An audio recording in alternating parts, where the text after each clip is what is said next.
face. Jack Tilley, former Sergeant Major of the Army, the 12th Sergeant Major of the Army. Wow, what a big honor to be here with you on the show.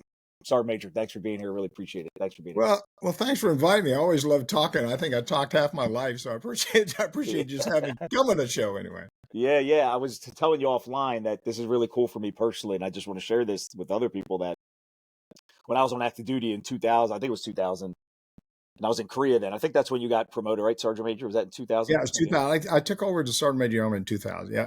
Okay, yeah, and I was in Korea then, and I remember seeing the press release come down or whatever that memo comes down, and I saw your picture, your uniform, and with just no personal connection, but it was like, oh, the Sergeant Major of the Army. We have a new sergeant, the 12th Sergeant Major of the Army.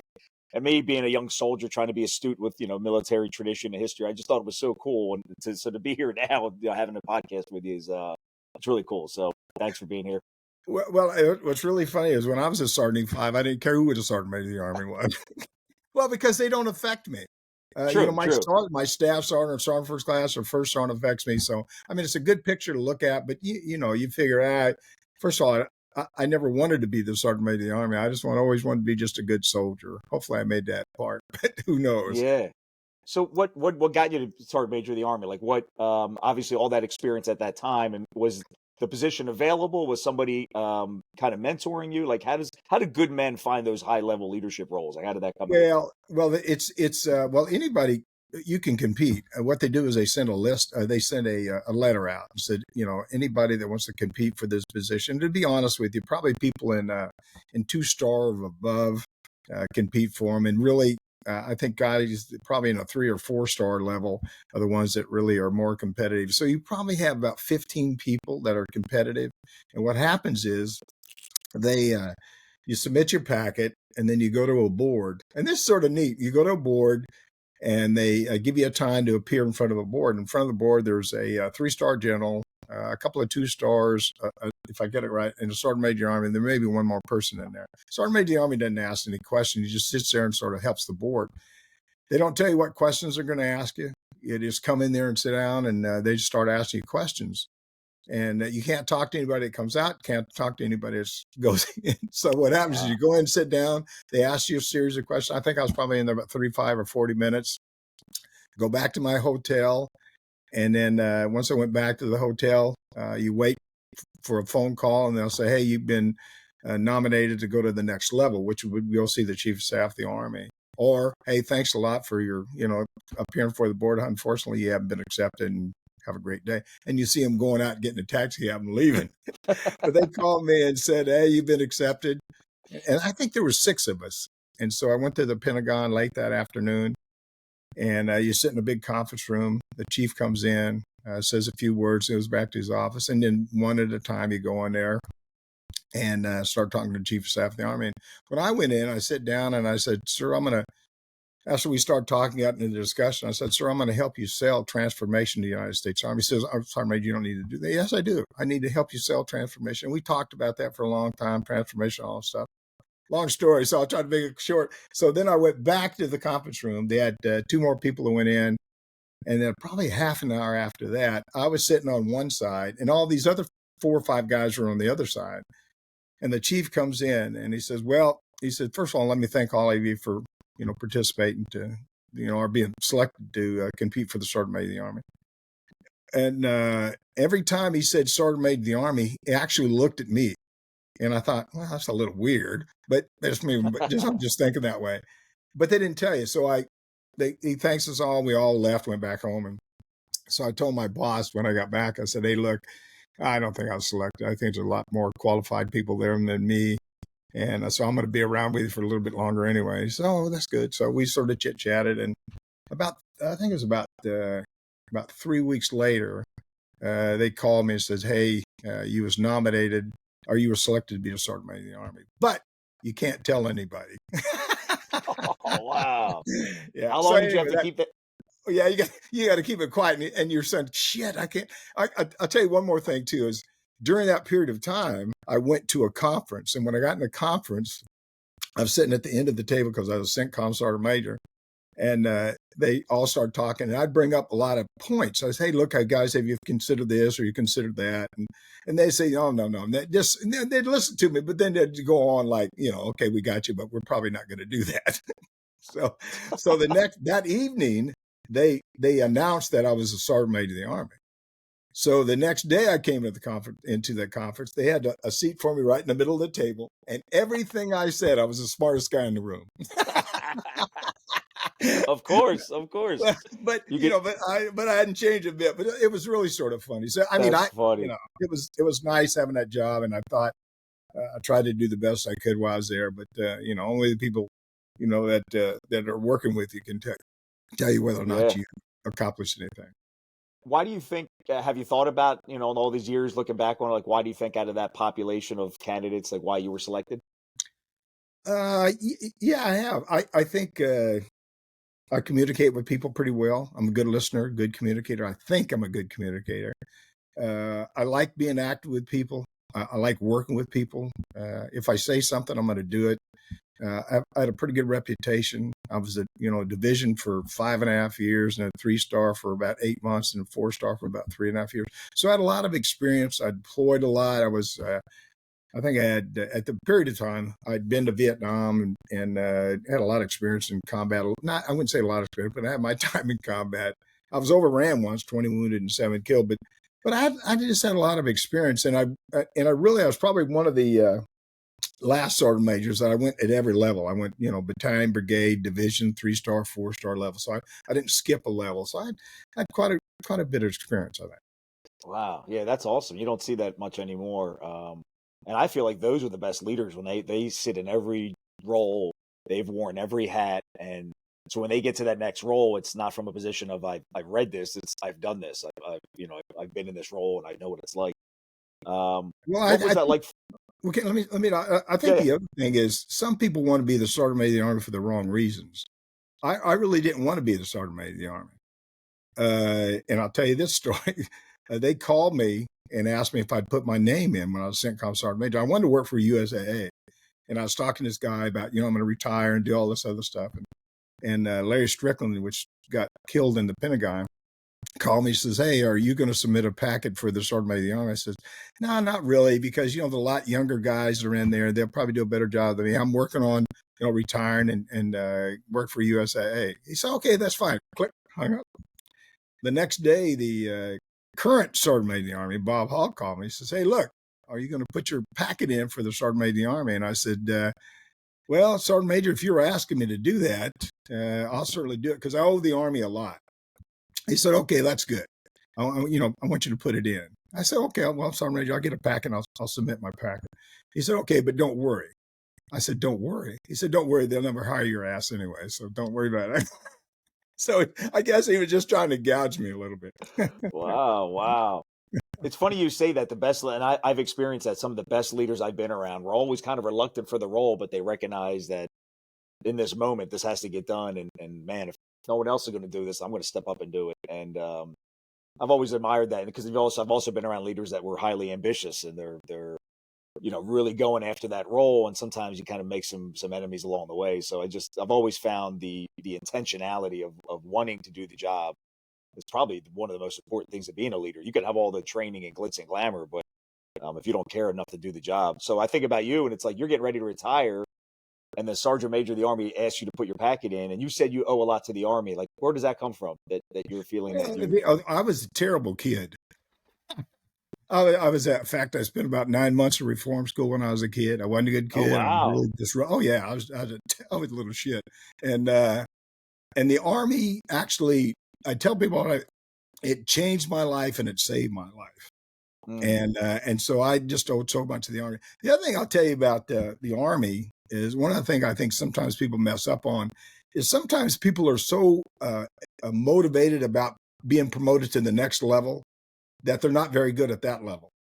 So what you ought to do, you got to stay in the lane that you're on. If I'm a staff sergeant, I want to be the best staff sergeant in the world, sergeant first class, first sergeant, sergeant major, whatever level you're at. Don't you can want to be promoted, but stay focused on the soldiers or the people that you're working with versus worrying about, are you going to pick me for that particular job? Just work hard. And that's all I ever did in my military career. I did the best I could at the level I was at. And if you thought it was good enough to be promoted or selected for the next level, then okay, that's good.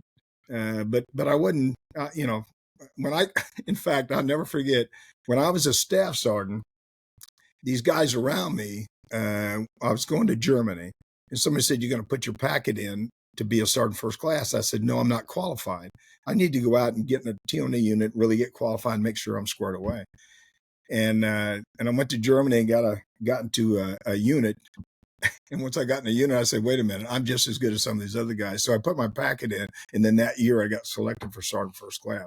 So I want to make sure that I'm good in my craft. I want to be the best at the best I can be at whatever I'm doing. And I always wanted to be the best tanker, the best runner, the best football player if I was playing football. But I want to stay focused and grounded at the level that I'm at and make sure I take care of the people. Yeah, I love that.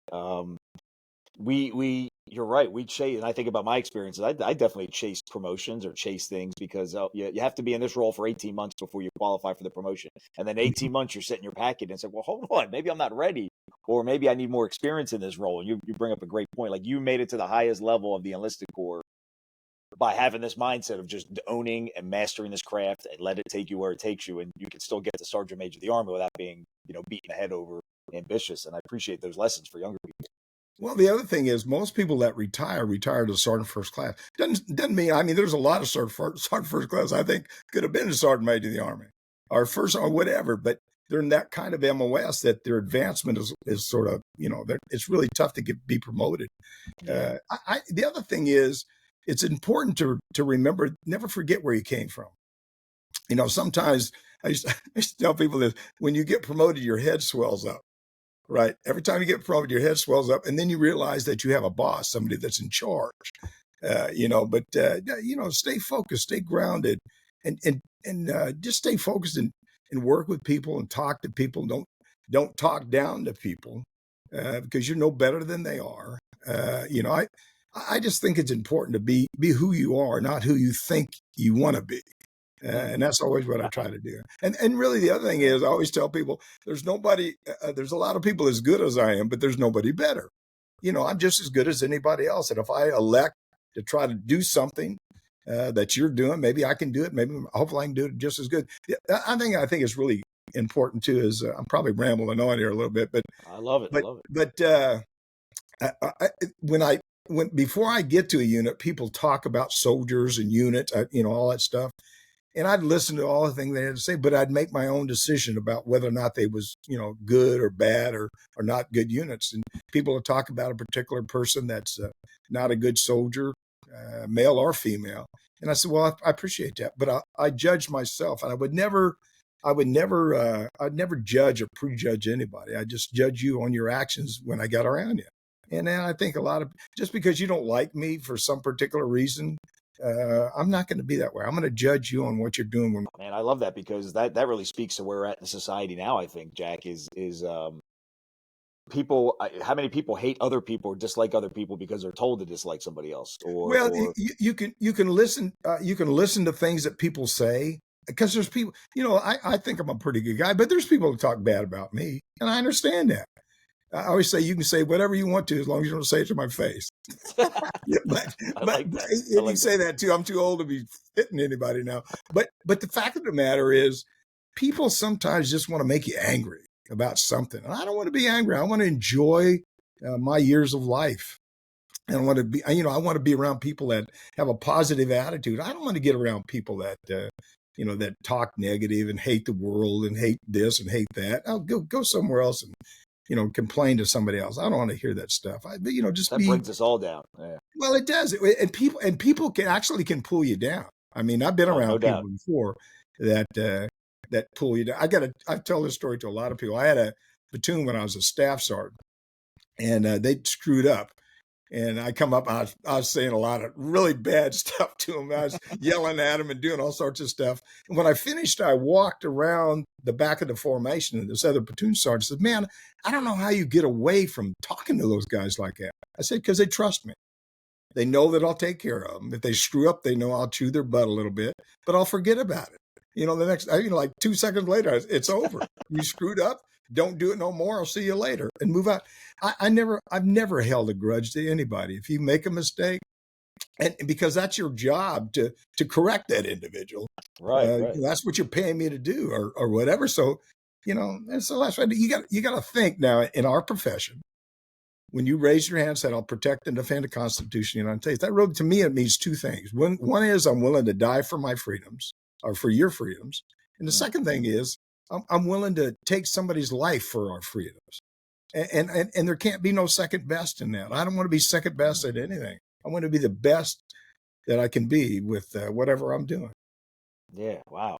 How did you get to a point leadership wise where you didn't take things personally? Because so many leaders do. They hold those You, grudges. you, How did you? you I tell you the truth, I don't know. I really don't know. I just maybe that reform school changed me. When I came out of reform school, you couldn't get me to step out of line because I was locked up into.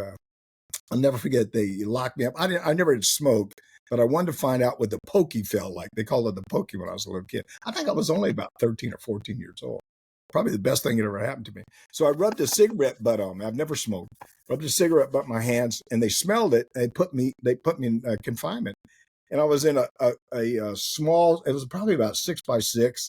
A sink I couldn't turn on, a light that shined on me all the time, a steel floor, a sink I couldn't turn on, a toilet I couldn't flush, and I stayed there for 2 days, just laying on the Wow. steel. And when I finished that, they put me in a. After that, they moved me into a big room with a mattress and a blanket, and I don't even think I had a pillow. And I stayed there for 2 days, and then they let me out. And because of that, it sort of said, "Hey, look, do you want your life to be like this the rest of your life? Do you want things to be like that?" And I was sitting there thinking, "No, I don't. I want to be a free person. I want to make decisions for me and my family or for the people I'm working with. I want to be, get the best out of life, best out of everything." And when I came out of that and went back to school, you could not get me to step out of line. Somebody say something, I just let it go right off it. You Wow. couldn't make me mad. And I just went that way. So I got to tell you one other thing. I know again, I'm probably talking Yeah. too much. When I graduated from school, which was a pretty good accomplishment, I was 17 years old, and I was drinking a beer, Olympia beer down on the Columbia River. Me and these other guys. There's 5 or 6 of us, and he says, "Hey, Jack, what are you going to do with your life?" I don't know. He said, "You want to go to college?" And I said, "Guys like me don't go to college. Low self-esteem, nothing's going right, no direction in life." The next guy said, "Hey, you want to join the military?" And I said, "Sure, why not?" I had no idea that I'd go into the military. I went basic, AIT, jump school, and then I was in Vietnam. And I went from 18 to 55 in war because war changed me the way I look at things. I mean, I've been to places where I'd step over bodies, and a lot of us have did things that we don't want to probably remember, want to forget, but it makes you change inside. I told somebody the other day, I said, in wartime, your heart turns black. You don't look at things the same way, and you come back and you start. I don't know. You're just different inside, and most people don't. Most people you talk to don't get it, and you try to explain to them that, hey, look, I don't different. I don't feel good. In fact, there's certain things I talk about. I tear up, and it's hard to get through. But it makes good on a speech when you give it a speech. Probably looks pretty good. But it's different, and I almost wish, God forgive, I wish people could get the effects of war and what wars were like. Because you hear people sometimes on TV say, "Yeah, there needs to be a war. There's not to be a war." Well, those people are talking about war ain't going to fight a war. Don't have no aspects about what a war's like, and So true. Yeah. never seen somebody dead. I mean, I've seen. I I remember this when I was in Vietnam. I was in the Tet Offensive, and just imagine a football field, probably twice as long as a football field. They'd napalm the Vietnamese. And when we went into Tan Son Nhut and set up a perimeter, you'd actually step over bodies to go to get chow, and people would eat, and there'd be people laying all around dead, and you'd be just sitting there eating, and you just I remember one time driving down a road and I was in a cab unit, and a guy got electrocuted and fell out of a telephone pole, or fell off the telephone pole. And I was looking at the track in front of me, and nobody even looked. There's a guy sitting on the APC. There's like nothing, like it was just nothing. The guy probably died. And of course, there's people helping him that was with him. But change your life. So I think because of war, because of how I grew up, maybe I got a little different spin on life. I just I believe in people. I believe in life. I certainly believe in God. I think everybody that goes to war gets closer to God. And I'll tell you about the strength of a prayer if you want me to tell you in a few minutes anyway. Let's do it. Yeah, I love it. Let's hear about the prayer because this is great. I'll tell you right now. Yeah. I had an older son that had pneumococcus meningitis. Left him. He was only 15 months too. Left him. He was in a coma for about 30 days too. But when he come out of a coma, he was blind, deaf. At the time, he was having seizures. And I remember asking the doctor. I said, "You know what's going to happen to him?" We said, "We don't know." So we took him home, and he started. Started the process of growing again or developing. So he started walking and doing this stuff, but he still couldn't hear. And so I had a little motorcycle, so I'd ride him on the motorcycle, and he'd put his ear down on the tank to feel the vibration of the tank.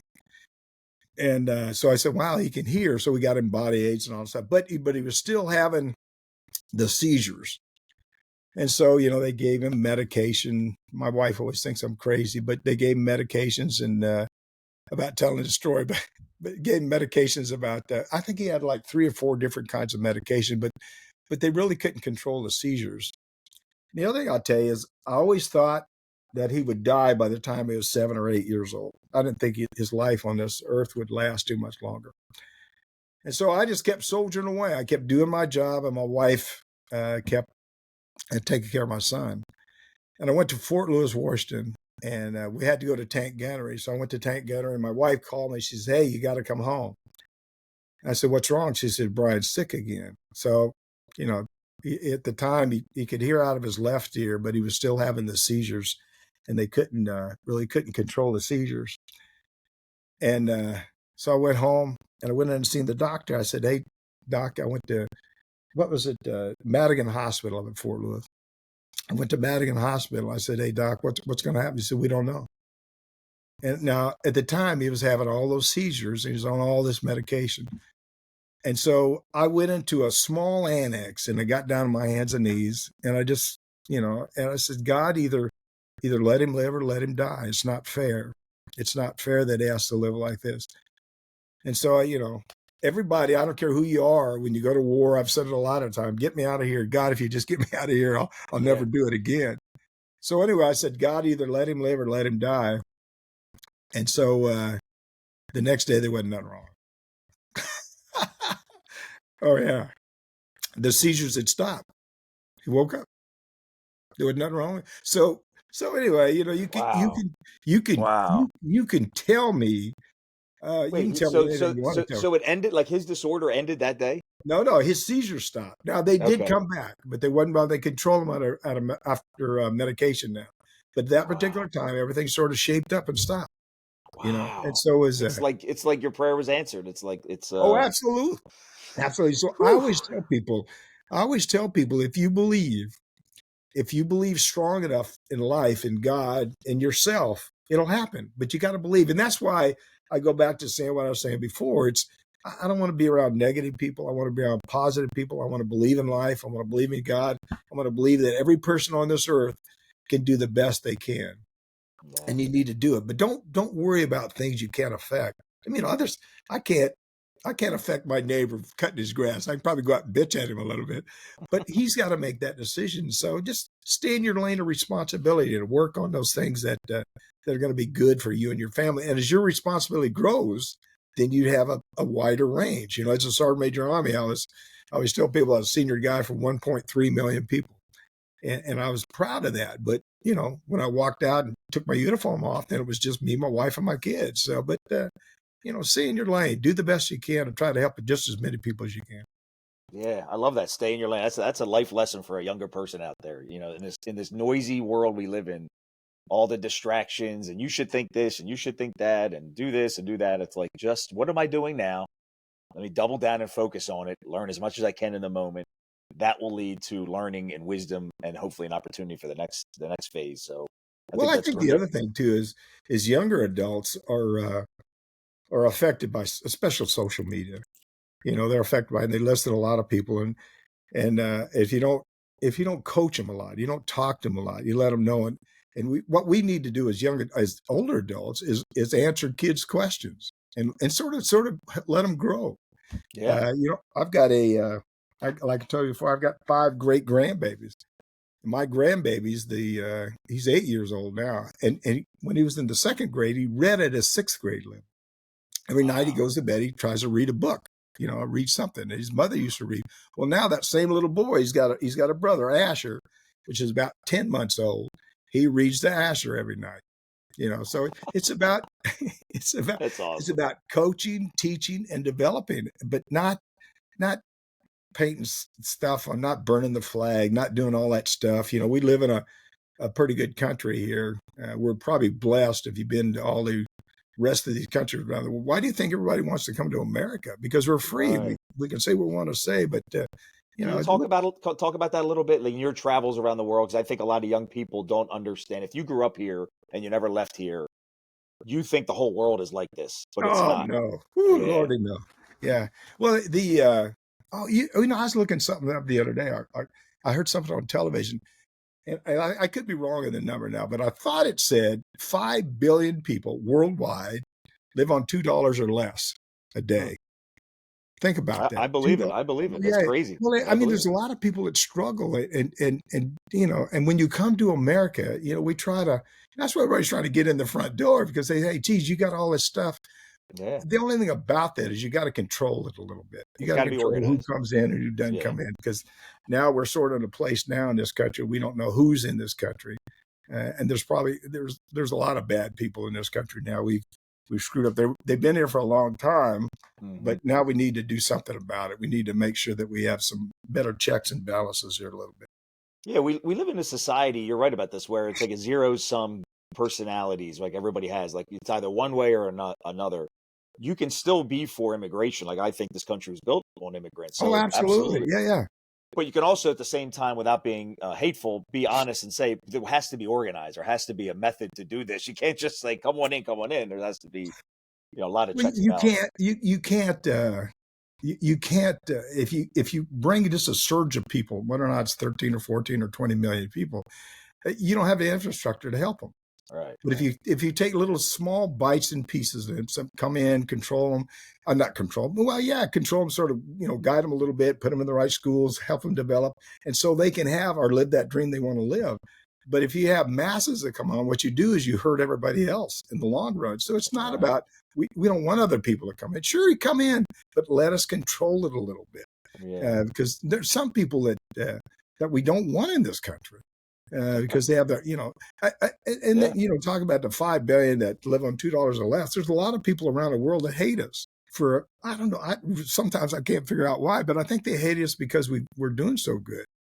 And we have an open Possibly. country. We can say what we want to say. We can do what we want to do, but they hate us for a lot of reasons. So I don't know if we'll ever change that. But Yeah, I know it's just tough. That's a control. tough thing. I want to ask you about Barney, if you don't mind me asking about your best friend growing up or one of your friends, Yeah, Barney. yeah, I was absolutely. reading about him online, and I thought that was such a cool. My good buddy Fernando. I didn't grow up with him, but we met in the army in Korea, and then Fort Lewis together, and he ended up being killed by an IED in Iraq, Yeah, and we weren't in Iraq at the same time. We were on back to back deployments, so I wasn't in the unit with him at the time. We're in separate units, so that his loss really just devastated me. It still does to this day because of yeah, the quality of human being he was. He wasn't just a soldier. He was this guy that would tell guys around him, I love you, bro." Like in the infantry, yeah, like I'm still blown away by it. He was 22 years old. And I remember he had everybody in the unit loved him, everybody, because he treated everybody the same. He didn't have cliques, he didn't have favorites, and everything was like he would help anybody. Like, I love you, bro, love you, bro, love you. Like, oh, it's all good, man. It's just the way he talked to people. So it's a great front row seat for me to see a man who can lead it in the infantry at a high level and also be emotionally intelligent, how to talk to yeah. people. And then I read about Barney, and you lost him, or he got killed in Vietnam, and you made it home, and like, what was that like? And talk about that if you don't Oh, mind. it was terrible. See, remember I told you we were drinking that Olympia beer? Yeah. Barney was one of those guys. All So, right. so, so when we started talking, there was 5 of us on that beach that say, "Hey, we're going to go into the military." Well, the only two that showed up was me and Barney. And we Wow. went together, went basic, AIT, and then jump school. And we both was assigned to 173rd Airborne in Vietnam. So we got there, was in Pleiku. We got there, and they had a big battle in the 1st Infantry Division. And they took every other person, because we was on the buddy plan in the Army. And so, but they took every other person, and I was one of the every other. They sent me to A Troop Quarter Cab in 1st Infantry Division. Barney stayed there. So we didn't have email and all that stuff and texting. And we had to write letters back and forth. So about once a month, I'd get a letter from Barney. And Barney wrote me a letter, and we was talking about going on R&R. We was going to take us a break, a 6 or 7 month break. And we had it all planned out. We was either going to go to Bangkok or Hong Kong. And in fact, we ended up going to Hong Kong. And then we came back, and I think we had 3 or 4 months to go, and we'd get out of there. And I got back, and Barney went back to his unit, and I went back to my unit. And I guess I had probably been back for a couple of months. It wasn't long till I was leaving anyway. And first sergeant said he wanted to see me, and I went in there, and he told me that Barney had been killed. He got his stomach blew out by a recoilless rifle and bled to death on the battlefield.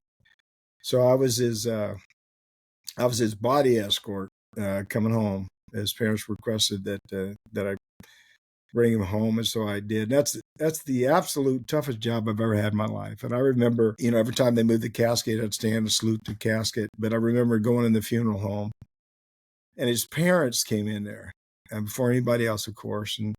And when they came in there, man, I tell you what, there was tears running down my eyes. You don't know what to say to somebody's parents that had lost their son. I mean, what do you say to make them feel better? There's nothing you can say other than tell them God bless you and give them a hug or something. But I stood there, and tears come down my eyes, and man, the toughest thing I ever think I had to do in my life. And then at the end, because you're supposed to stay there anytime that anybody would look at the remains, you had to stand right there next to the casket. And after that, the funeral director come up and said, "Look, you don't have to stay here no more. You just leave, and I won't tell on you." And Wow. so, yeah, that was Barney. Barney was, Barney was, he was like, Haas on the Bonanza. He's just a big guy. And he's a big teddy bear, but he was a big, strong guy and had so much in life. And that's the tough thing about war. The people that die in war are usually between 18 to 24. We lose generation of young adults that die in war. And I told somebody the other day, I said, the worst thing about somebody that dies in war is, one is they die, and then years later we quit saying their name. So they really die twice. Once when they die, and then once when we quit saying their name. And so we should say, your friend's name as much as you can for as long as you can. And it's tough, that's for sure. Whew, you're right about that. I mean, that's how we carry on the legacy. And I think I wrote a book last year, and I mentioned I wrote about Fernando in my book, just how I carry that legacy around. And it sounds like you with Barney, and it's just they for better or for worse, they have a piece of our heart that we carry them with us forever. They're Absolutely. always gonna be there with us. And I feel like that is another great way to honor them. It's actually helped me make good choices in life, how to and I've made plenty of bad choices, but how to come back from bad choices is reminding myself of, like, Fernando's not here. He died at 22 years old, or 26 years old. He's never going to have the life and be able to do public speaking or write a book or do a podcast. He's never going to have that opportunity. So, get out of your own head, get out of your own way, Yeah. show up, do the best you can. And so it's really helped me to just kind of honor him for that. And I think of how many of those young souls are lost. They'll just never get to do those fun things. So it's even more of an incentive to go out and live a very rewarding life for them who they can't do that anymore. Well, I know it was over 58,000. I had the number a while, 58,220 that died.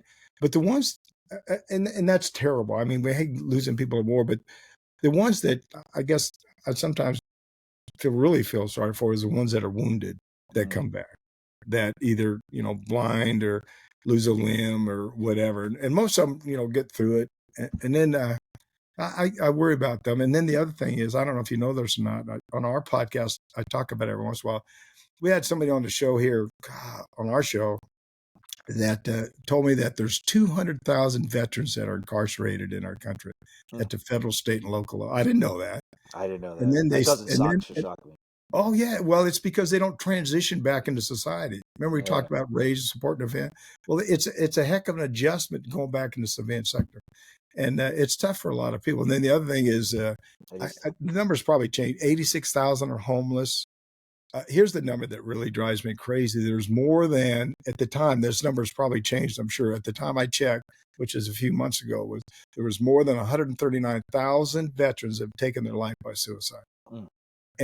And so that's why anytime I talk to him, I say, hey, call a friend, talk to somebody, see how they're doing, just check on it. And you'll be surprised. You may change the life of somebody or save the life of somebody, and those Yeah, are the kind of things that are just so tough. A lot of people, some people get out of the military, go home and sit on the couch and just try to figure out, when they want to die, I guess. Get out, talk to somebody, reach out to them and see what's going on with them. And it'll help. I know it'll help. yeah, yeah. It's interesting. Like I think about that, what you said about you have all this success in the military and you come into civilian life and success is harder to find. You have to work for it. You have to meet the right relationships. You have to network. And it's not that work ethic and all the skills we have as soldiers can't translate, but it's not immediate translation. So there's that gap of period of time where I think so many vets struggle, even though they probably will get on themselves settled. I think about myself. There was a period of gap between soldier and being a police officer that I was hitting the bottle every night. Oh yeah. I was feeling disconnected from the mission. And by getting into police work, it was like that camaraderie. It was like, okay, like it's a Well, it's the different same as the mission. military. I mean, when you're in there with the Yeah, police, it's the same as the military. And a lot of veterans go into the police force too. yeah, yeah, yeah. So I had that memory of kind of self medicating through a period of just not filling the gap that I needed to fill what I thought in my life the way I was trained and prepared for. And I had to find a role to do that. And I think so many vets are like that. And that's why like you, I try to meet as many vets where they're at because there's a lot of organizations out there that support veterans getting into entrepreneurship and business, which is amazing and great. I love it. Support it. But that's not most veterans. Most veterans don't even own a suit. They're not showing up to networking meetings in this nice suit trying to get into business. They probably can't get off their couch still. So how do we reach them? How do we meet them? And that's so much more hard or challenging to do. But that's kind of where I'm at now is, how do we get every vet so we can bring these suicide numbers down so we can help them see and empower them that they can absolutely do this. They can have success. Yeah, I've had, I know that I do our podcast, your Next Mission podcast, and one of the reasons we started the podcast was that we want to educate the country about our veterans, and the other thing we want to do is pull veterans together. I think we got 11,000 on Facebook or not Facebook on YouTube or something like that, but there's 17 million veterans out there. If they just sort of pull together, and if you're listening to the show, pull together. And there's no charge to follow me on YouTube or whatever. But if we pull together and we're 5 million or 6 million or 7 million, then you have a voice and you can say something, you can change things. Mm-hmm. But if you just sort of scramble out there yourself, you don't join anything. I mean, join the VFW or the American Legion or whatever, but join something and have a voice with whatever you're doing. Like I said, join my podcast. We'd love to have you on there. But the fact of the matter is, you got to have a voice, and you have voice by having numbers. And just talk about what you do. When I got out, I threw myself into work real quick. At one time, I had 8 clients, I think it was. I was a consultant for a few years. I'm making great money. And then one day, a guy called me and says, "Hey, look, would you help me get veterans in school, in colleges out of Kaplan University?"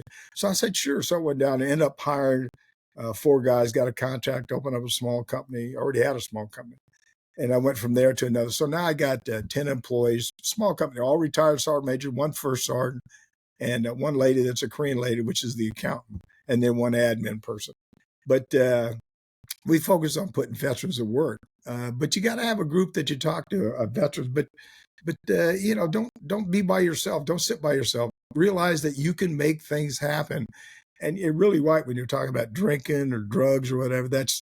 You're gonna end up in a bad place. That's for sure. And most soldiers, I think, or veterans, they get out and transition and use, let's say, alcohol to self-medicate. Oh yeah. I know there's so much shame and guilt, and they don't have to have that shame and guilt. You're only using it because you're not, maybe there's some trauma, some combat related trauma, Mhm. obviously. But also, I found my experience has been, I usually am drinking alcohol when I'm in a spot or an environment where it's not where I need to be. Like that's my indication of like, okay, like I'm using that to fill a gap of whatever. I'm going to go find out where I need to be. And then when I get into the right role, the right environment, it's like you said, it's all work, full speed ahead. I don't have time to do that negative stuff. So it's just so interesting that the mind of the soldier's always got to keep, you can't have an idle brain because it does get you into trouble. I used to get drunk every Friday night when I was a drill sergeant. I used to get drunk every Friday. I was a tank commander, I think, at the time, down at Fort Knox. Every Friday night, and I was, like I said, a staff sergeant to get drunk Friday night. I drink, and I know I was drinking. Probably shouldn't have been driving. And in the Army, come out and said, if you get caught drinking and driving, staff sergeant above, we're kicking you out. I quit drinking. I haven't drank since. I just, Wow. that's it. Well, the Army Yeah. meant too much to me, and I dedicated my life to the Army, so I'm not going to, if people want to drink, go ahead. I just quit drinking. I wasn't a good Yeah. drunk anyway. I raising hell and having fun. That's pretty cool. Yeah, the army, and I love that. Like I can feel that in your passion, how much the army has meant to you and provided you. What have you seen in your life, 75 years? How have American ideals or values, just from when you were a boy to now, through all your experience, how have they shifted or changed or pivoted, or have they? Maybe they haven't. I don't. Some things I think we did a lot better. I think we're more separated than we've ever been before in this country, and that's because we're listening too much with social media. We're listening to the people that are influencers that in some cases shouldn't be influencers. I was looking at, like, I mean, I have nothing against actors or actresses or singers or football players or whatever, but I don't think sometimes they realize they're role models for our young kids. And in some cases, they're bad role models, and they're Yeah, teaching kids or young adults to do the wrong thing. So I think, anyway, to answer your question, I think uh, I think we've changed a lot. I think we've grown apart a little bit. I think we need to get more back to the basics. Maybe the basics are going to church, talking to people, socialize a little bit more. I wish there was a way to, I have 3 weapons. I enjoy shooting weapons every once in a while, and I'm sure you got some too. But I wish there was a way to, some people shouldn't have weapons. So we have to have checks and balances on stuff. The other thing I wish, I don't know if this answers your question. I wish there was a way to have more coaches and teachers for young adults. I think yeah, our kids are our future, and we're missing that, and we're really sort of screwing it up a little bit. So I don't know. yeah. I don't know That's if a that great answers your point. question. And then probably the last thing, and I said I wouldn't talk about, is that whoever we elect as a president, whoever elect as a mayor, or whoever elects as a governor, we have to, whether or not I agree with all the things they're doing, I need to support them to make our country better. And I Mhm. think sometimes we don't want to support people; we just want to find That's a flaws versus anything else. So, that's a great point. there's a lot of people in my military career. To be honest with you, I probably didn't like personally, but there was my boss. But I always told him that I'm going to tell you the absolute truth, and I did. But after I tell you the truth, I'm going to support you 100% as long as it's not hurting somebody or Yeah. killing somebody there. But I think There we was need to, there was yeah, that adage in the army. I think it was respect the rank, not the man. yeah, honestly, yeah. And that got me. It actually got me out of trouble a few times. I was going to open my mouth, and I'm like, well, look, they outranked me 2 times. Like that's a big deal. So you can't put your personal stuff out there. And you're right. So many times we interject our personal thoughts, and it's not that we don't want to. It's not that we don't want to go along with the mission. We just want to be heard. And Yeah. if leaders could turn around and knowing that, give their teammates more time to just be heard, I think that also could generate momentum because so many people complain like, I'm not heard. You're not listening to me. This is not what I want. It's like, I can only listen so much. We have to keep moving. We have a job to perform. Well, and that's really a good point. I think I put all the senior nominee level sergeant majors of the Army down at El Paso, Texas, in the auditorium at the academy, sergeant major academy, and I think the number was it must have been a couple thousand people in there. And one day we're all talking and we're saying things, and they're talking to, and somebody said, "Hey, sergeant major, we shouldn't let them talk too much." And I said, "No, I want them to talk.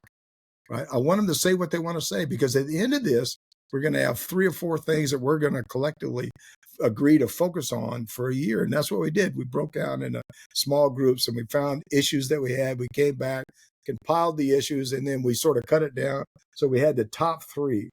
And at the very end, I said, look, I don't care what you do, but these 3 things right here are the 3 things that you're going to focus on for the next year.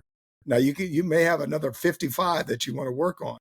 But when somebody says something to you, and really the 3 we was talking about at the time was pay, quality of life, and medical care, I think was the 3 that we come up with.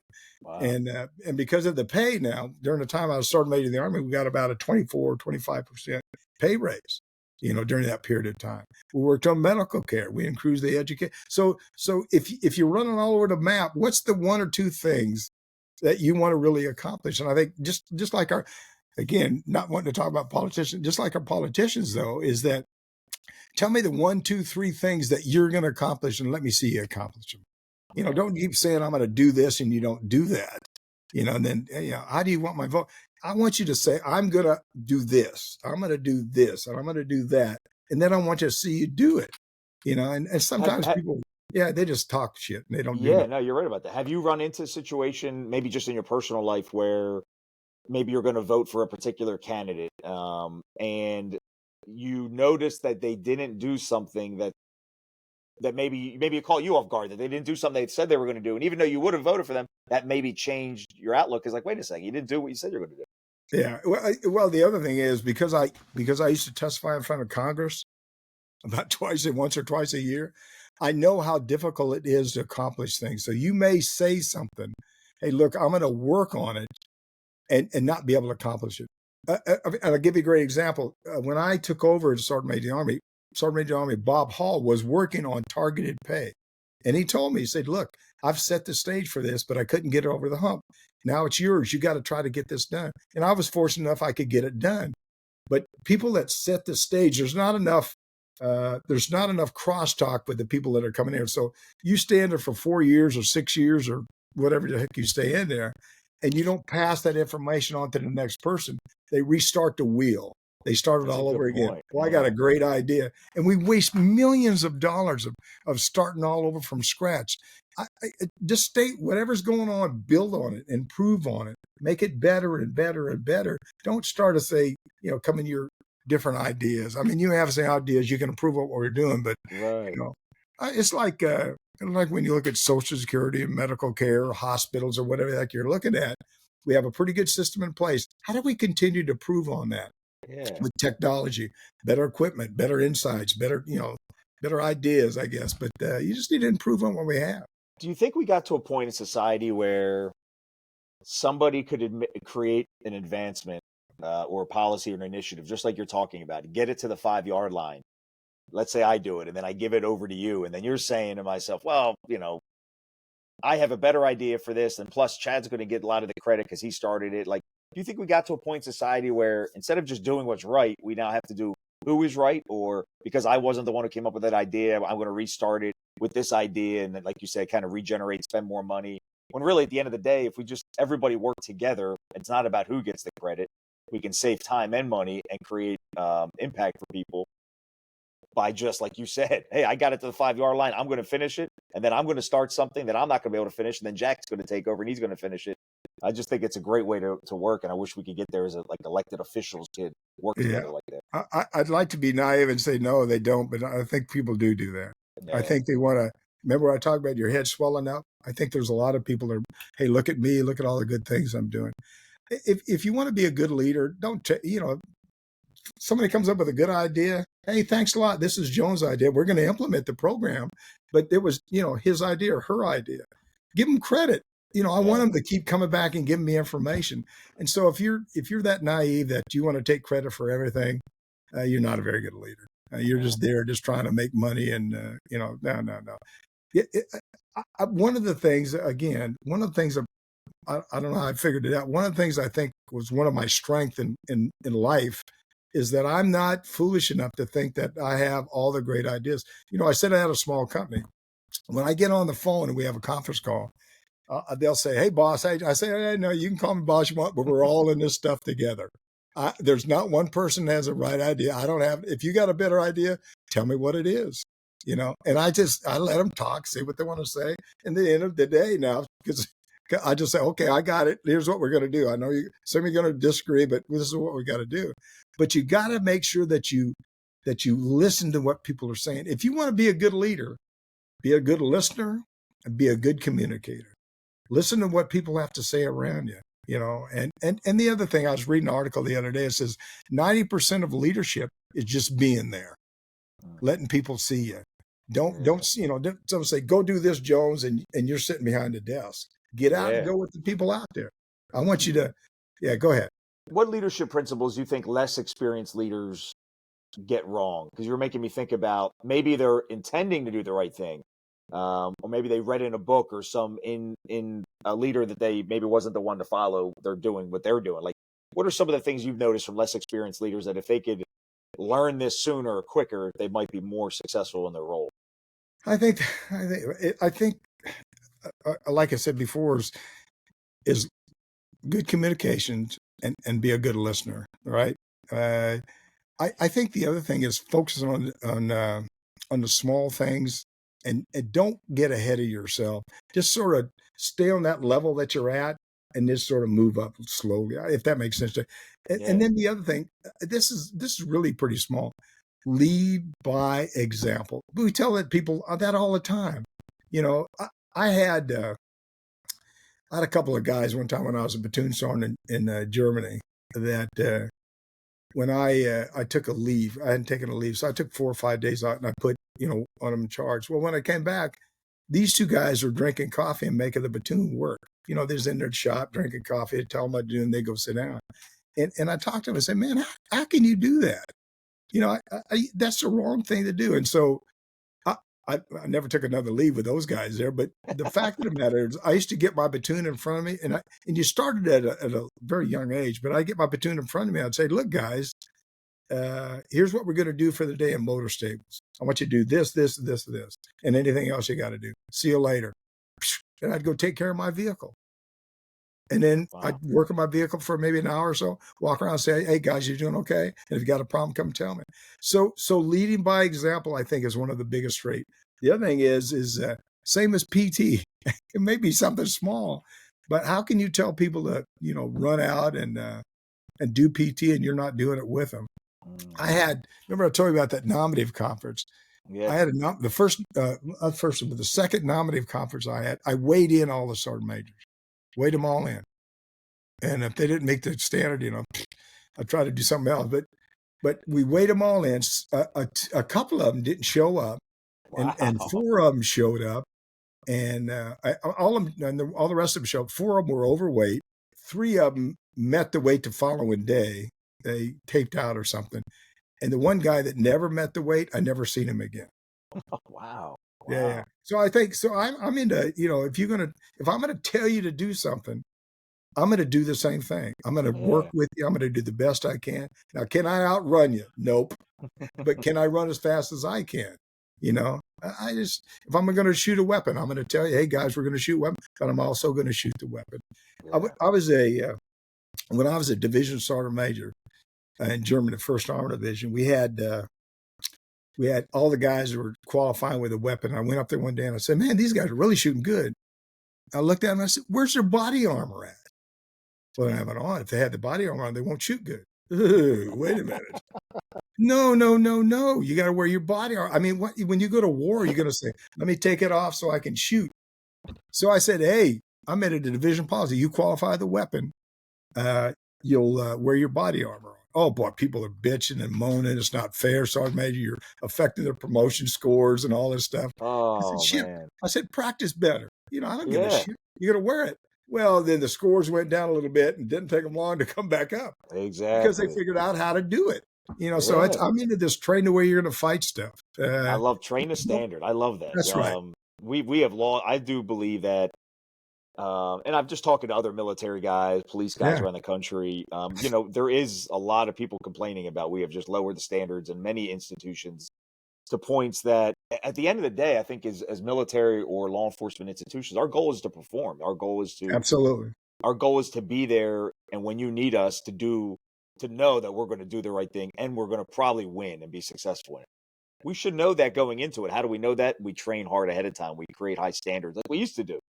But I see the standards lowering, and it creates this confusion of like, well, I don't know if we're going to be prepared. I don't know if we're going to be ready. Well, shouldn't we know these things? And I think we know them by training harder, showing up better, and keeping the standards where they were. I know it's going to exclude some people because everybody wants an opportunity. I get that, but those are tough jobs. They're not open to everybody, and we have to just be comfortable and confident to say that we need the best of the best, and we got to get back to standards being what they were. I think.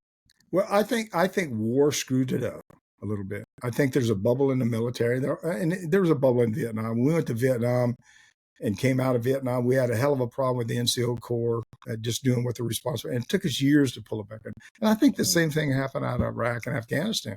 I think we didn't send people to school. We hadn't done development. So we have a bubble in the Army that people are struggling a little bit, but we'll get back on track. Yeah, that's a good point. Yeah. I forgot about the schooling because a lot of leaders didn't do the schooling because they were in deployments or things like that. You're right. I mean, that is a big deal. That is a big deal. Well, I mean, even if you go to school, I mean, I tell people that school's going to it's going to open your eyes a little bit more. I'll also tell you, when I came into the Army, I didn't go to a PLDC or a BNOC or an ANOC. I went to the First Sergeant course of Sergeant Major Academy because they wasn't really pushing on that. And they really wasn't pushing on education. But when I got in position, I pushed on schools, pushed on education. So now when you look at an infantry guy, most infantry guys or combat arms guys probably got bachelor's or master's degrees. And it's a smart Army. Yeah. But we just got to get back to the basic fundamentals about being a soldier, about leading people and communicating with people. I think sometimes that's a struggle. You said lead by example. I have found, I'll be 44 next month, so I have a long way to go. But no matter what environment I've been in, Sergeant Major, I just feel like the leaders that lead by example, that aren't hypocrites, that, like you said, they're only going to ask their people to do the things that they're willing to do or are able to do themselves, and they generally are leading from the front. Those get the best influence. Those get the most buy-in. They just do, because it's hard to say no to somebody who's leading by example. Oh, absolutely. Hey, can you do this with me? I need 2 people to help me on this detail, and I'll be one of them, but I need 2 more. You're going to have people raise their hands because you're one of the 3. It's just how it goes. So, and if we can get back to that used to be more American to me. I feel like we should do that a lot better than we're doing now. So hopefully we can get back to, let's show up, let's lead from the front, let's lead by example, let's show people how to do the right way, and then we can expect and demand them to do it because we're leading by example. And then, like you said, coaching, training, mentoring, show them how to do it. I got to tell you a funny story. So I had a guy when I was a platoon sergeant in Germany. And like I said, I'd let them say whatever they want to say. And then finally, one day, a guy raised his hand. He says, "Say, Sergeant Tilley, what? How come I always get picked for this detail? You get me more than anything else." I said, "You think it's unfair?" He said, "Yeah, I think it's unfair." I said, "Okay, here's the deal. What? You, from now on, you can run a DA Form 6 and you can tell me who's on the next detail. And that's your job, your responsibility. And make sure it's equal and fair to everybody." So I gave him a DM Form 6. He put all the names down. Nobody ever said anything else again. Now, they were bitching to him about this stuff. So sometimes it's easy to complain. If you're complaining, hey, if you don't want me, if you don't like let you do it. And he did. I like that. In fact, he eventually came back to me and said, "Hey, okay, you was right. I was wrong. Can I get that?" No. You got to keep doing it. I love that. And that's a great leadership. That's an outside the box leadership, technique to get somebody to understand the buy-in. Like, whoa, okay, and I understand. Like, this is not an easy job all the time. Well, I used to do that when I was a tank commander. I said, "Man, if I was a platoon sergeant, I ever got there, I wouldn't be doing stuff like it." And then you get to be a platoon sergeant. So, oh shit, now I understand why he's doing it. Same thing as a first sergeant. Man, if I was a first sergeant, I had a guy one time that said, God, what was his name? I can't remember his name, but I was a first sergeant, and he knew Steve. Was it Steve Lambert? Steve Lambert's his name. So Steve was a golfer. I used to play golf with him every once in a while. And I was playing golf with him. Steve says, if you was ever a sergeant major and I requested to go to the NCO Academy to be an instructor, they wouldn't let me go. Would you let me go? And I said, "Oh yeah, that's a good decision. That's an easy move. Mom, sure I'll do." I didn't know he was playing golf with the sergeant major, and the sergeant major was leaving, and he told him that he was going to put me in his position for a couple of months while he was gone. So he did it. The following week, they put me down as acting sergeant major, the first sergeant, and he was the first guy in my office. He said, "Hey, look, you said if you was ever the sergeant major." So he set me up. You know what I did? I let him go. That's that's funny. Yeah, yeah, Oh man, yeah. yeah. The funny lessons that come out of like the military leadership world, like there's always like these little stories that you just chuckle about, laugh. Oh well, Um, but as long as it don't hurt nobody. One yeah. of the things you got to do is when I was in Bosnia, somebody said, "What are we going to do? We can't send people to school." Yes, we can. What? Yeah, we're deployed, but we can send them back. Let them go to school for 30 days. Let them go to ANOC. The Army keeps moving along, so I'd send people to school all the time. Send them to Hmm, school, I like and that. Yeah. because if I don't let you go to school, then you won't be promoted for some reason. You'll fall behind your peers. So it's not fair to you. So I said, send them all to school. We'll work harder, train harder, do what we got to do, but you'll get your development and you'll advance just like everybody else. Yeah, that's a great thing. What are some of, I know it's been 60 years or whatever, 50 years, but what are some of the lessons from Vietnam that I mean, I think most people, if they're 30 and under, they just have no idea about Vietnam. They don't have any sort of personal connection. If they don't have a family member, it's like something they read about in a book or seen in Forrest Gump, but that's it to them. But that's a real conflict where a lot of Americans passed away. I mean, a lot of Americans were killed. So, what are some of the lessons that you learned from there that maybe you don't think about every day, but now that you're kind of forced to think about on the spot, that the younger generation could hear some of those lessons, either military lessons or just life lessons. Uh, I think the biggest thing is don't get complacent. A lot of people get complacent in war. They assume nothing's going to happen. Every time you say something's going to happen or you think nothing's going to happen, that's when it happens. So don't get complacent. Always make sure that you're combat ready. Making sure you always check your equipment, make sure it's functioning correctly, because there's so many people that got into firefights and stuff where they made their weapon and jammed or whatever. Uh, what else? Be aware of your surroundings. What's where you're at. And make sure that you're looking and make sure you're prepared to do whatever you have to do. Uh, I guess that's one of the other things about Vietnam is you just never knew where the Vietnamese were. You could be rolling down a road and get shot at or get ambushed or something like that. I remember I was at a tanker and I was a herringbone is what they call it. Vehicles turned in different directions, and just as I was backing up, an RPG hit the road and hit the side of the tank and exploded. And the tank commander slew the gun tube over and fired and blew a sergeant that was in an APZ, probably about 50 meters to our left. The concussion blew him off his track because he was asleep on his tracker. He should have seen that guy. So, and after he blew him off, didn't hit him, just knocked the shit out of him. I guess it hurt him a little bit. Went over to him and said, "Next time, asshole, stay away." I just think, I think when I look back at Vietnam, I just think about make sure that you're prepared to go to war. Don't cut any corners. Make sure you're proficient in whatever your job is, your responsibilities. Know the people around you. Know your sectors of fire. God, I don't know what I mean. Just know your job is probably the biggest thing. Yeah, that's One of good. the That's other good thing, sound advice. That's good well, the sound other thing advice right is, there. well, but the other thing is, just like mines, know your surround. I mean, I dropped down into a tunnel one time. I dropped down the other day, I just tunneled around there. I always wanted to go in a tunnel. I dropped down this tunnel. I looked in, I said, "You're an idiot." And I got back out. Because, it's crazy for me. I don't know what's going on there. They booby Yeah, trap this stuff. right. That's true. The other thing is, I think coming out of Vietnam is again, I told you that, I don't know, I just appreciate life so much more. Coming out of war, it just totally changed me and made me grow up and really made me appreciate America a lot more too. Uh, and then we talked about a little while ago about the fact that we're blessed to live in this country, and there's so many people around this world that struggle so much, and I think and in some cases we probably become arrogant and just think, "Hey, look at me, look at all the nice things that I have," and as I get older, I want to give more, give back to people, help as many people as I can. I don't know if that answers your question or not, but No, it does. That's a great answer. well, Last question I have. yeah, So about the average American citizen, I see this thirst for knowledge for a lot of people have watching podcasts right now of military guys, and there seems to be an explosion that, which is great. I feel like the storytelling is really exploding. Mhm. What about your journey as a career soldier, or just anybody that's a soldier? What do the average American citizen need to know about them? Like, what makes them tick? Because frankly, when I wrote my book last year, I was shocked that less than 1% of Americans serve in the military. Less than 0.0004%, 1% are police officers. So like, it's such a niche population that does this, shoulders all the burden for these jobs, while 99% of Americans don't do that. And they have valuable jobs too. I'm not minimizing that, but there's a big disconnect. I'm thinking, like, what could the citizen know about the person who volunteers to serve and protect their country community? Like, what makes them like that?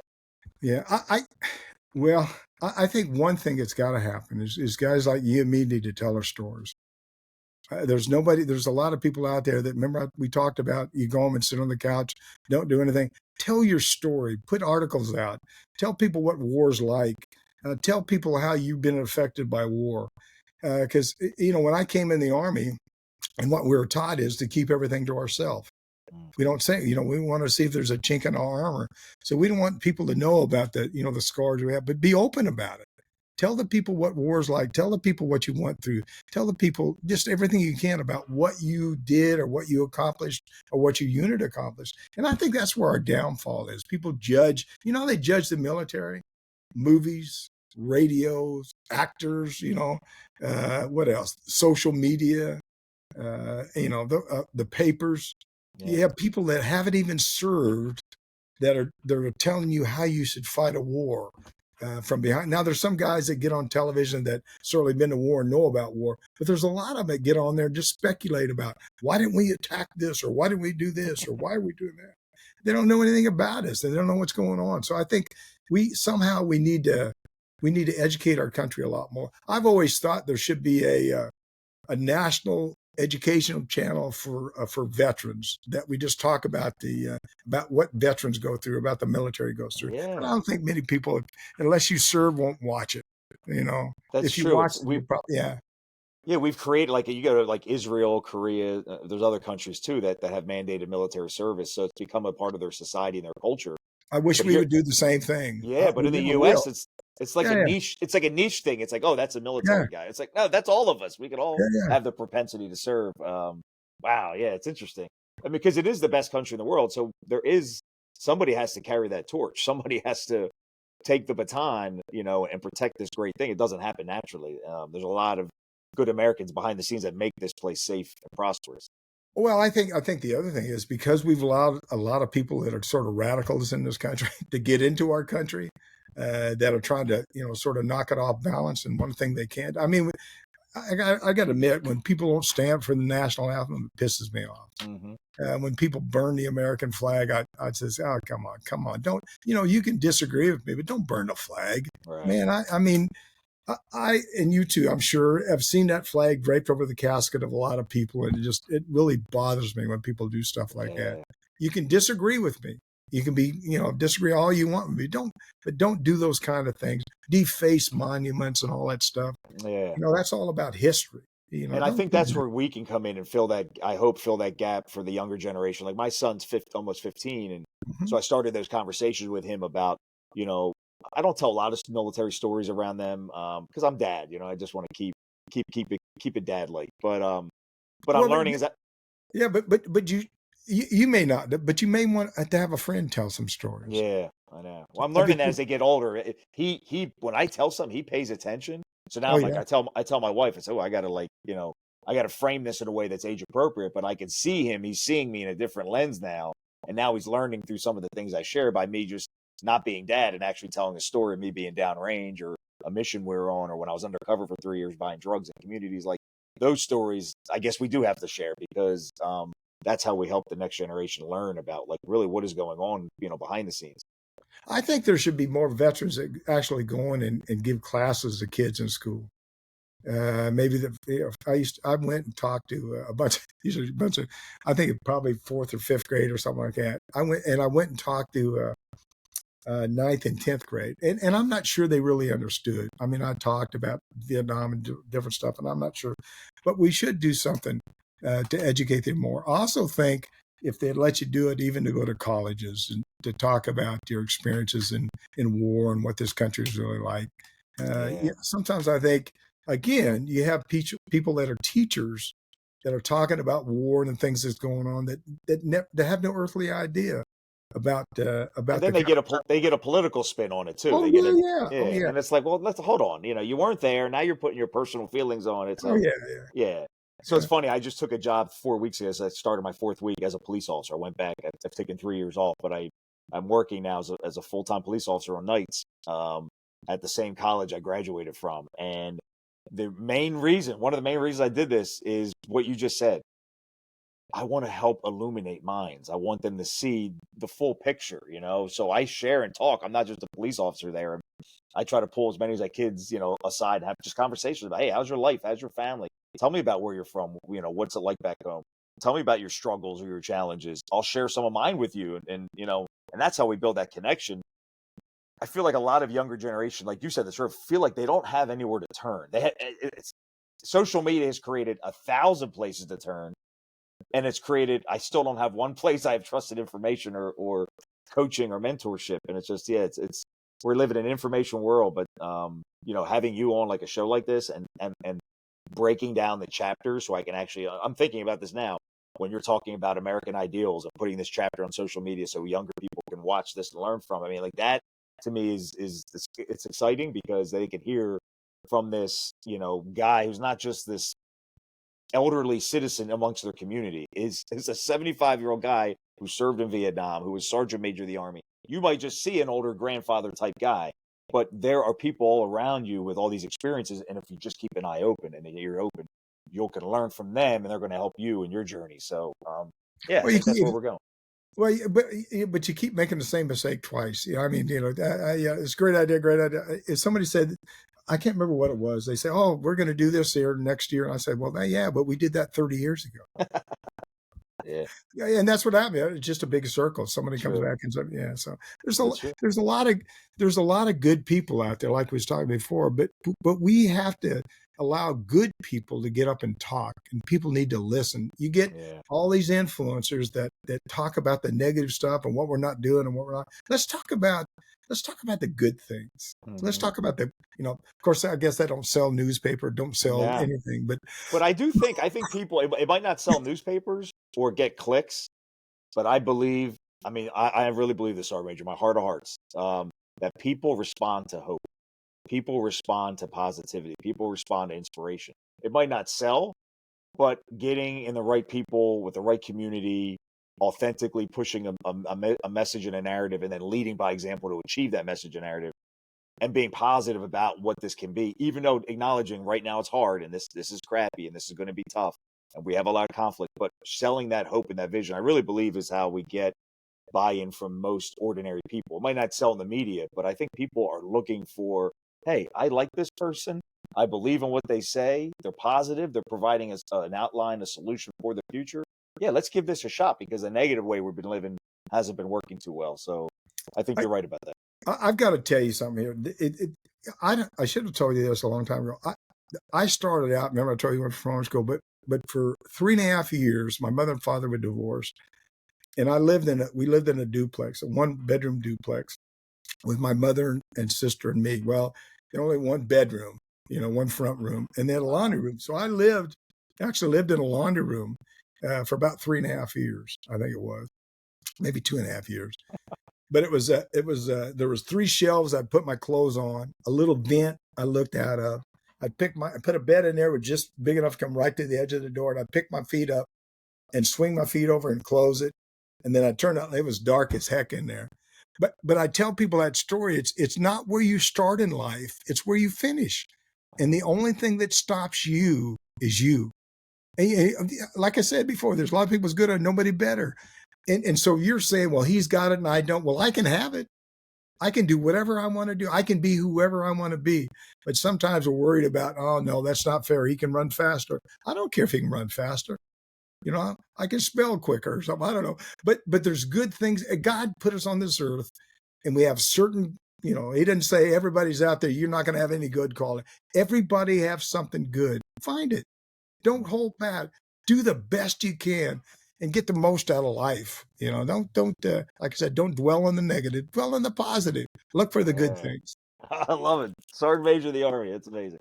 All right, Jack, where can people connect with you? Now, can you also talk about your show? Because I love what you're doing Oh yeah, with yeah. the mission Well, you're you on. can go to. I try to again. I want to be your voice. I want to help as many people as I can. I got to tell you one thing before I tell you this is I don't have a bill.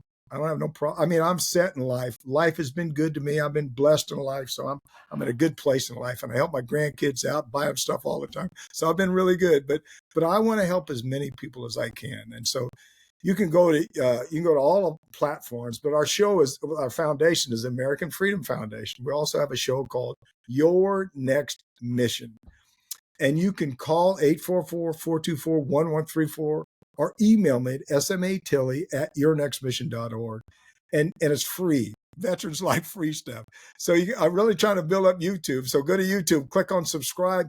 And if you want somebody specific on the show that wants to talk about it, whatever the heck it is, email me. The producers will look at it. We'll see if we can put it on the show. But I want to help, or we want to help as many veterans and family members as we can, because we're all in this together.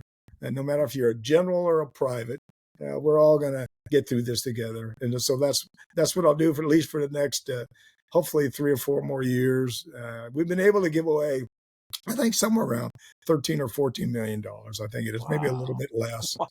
That's But that's that's real money. That's real money. Well, I mean, but it's I did concerts for 10 years too around the country. Alan Jackson, Trace Atkins, James Otto, Martina McBride, Liam Womack, Phil Vassar, Charlie Daniels. We did shows for 10 years. But if everybody that is listening right now help one person out, do something. The holidays are coming out. There's a lot of people that are struggling. Help one person, and you're doing God's work. That's what we need to do. And again, watch my show. I'm not a bad host, but if you don't like it, turn it off. But subscribe so we can get the word out about more things that we're doing. Please subscribe to Jack's show. Join it, follow. That's how I first heard about Jack, was just on LinkedIn, seeing the clips pop up, the cool camera angles he has from the side, and he's interviewing people. And I'm thinking, like, this is the Sergeant Major of the Army. Like, and now he's got a podcast. Like, we live in a cool world today, So yeah, awesome. I really appreciate being here with Jack. And this is again, personal connection for me is cool. Technically serving under you all those years ago. And then to have this full circle moment and talk about the next generation. Like, we're still not done. We're here serving for other people and trying to help them. So really appreciate you. Keep up the great work, and we'll talk soon. All right. Thanks a lot. God bless. Thanks, Jack. God bless you. Uh-huh.